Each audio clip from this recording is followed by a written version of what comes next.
I'm Tristan, this is Thinking About Politics, and today I'm thinking about the board game Risk. And the 2020 elections, I guess.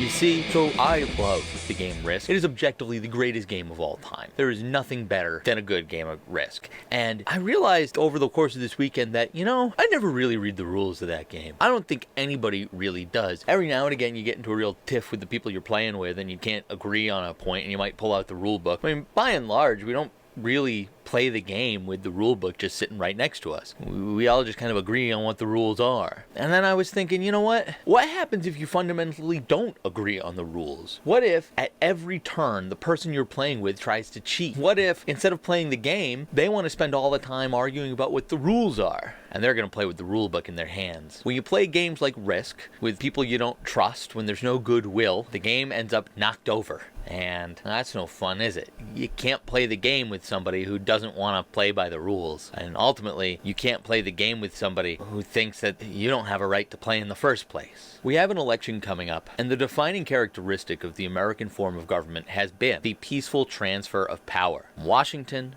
to Obama. Now, sure, there have been times where it got rough. John Adams didn't see Thomas Jefferson off. He was pretty bitter about the election. There were eggs thrown at George W. Bush after the 2000 election during his inauguration. But never before has anyone come out and said, we're going to contest the results of the election. We're going to argue about which ballots to count and not start from the premise of we want to count every ballot. We can't. What happens when you don't agree on the rules? What happens when you have to play with the rule book in your hand all the time? Every single election has ended with a handshake, a good game, and opponents who more or less respected the rules. This is the first time we have a credible threat. Someone might just upend the board if they don't get their way. Republics have an Achilles heel. It relies on the good faith participation of its citizens. When they stop participating in good faith, when people view the government as just the way to get what they want, when they view elections and the functioning of government as exercises in raw political power, well, I see that you have the rule book in your hand, and I know that you're arguing that it says you can do this in the rules, but those aren't the rules we agreed to.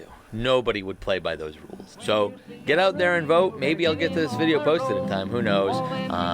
Hope you like, share, subscribe, and we'll see you soon. I ain't got time to kiss you now. I'm busy with this mule.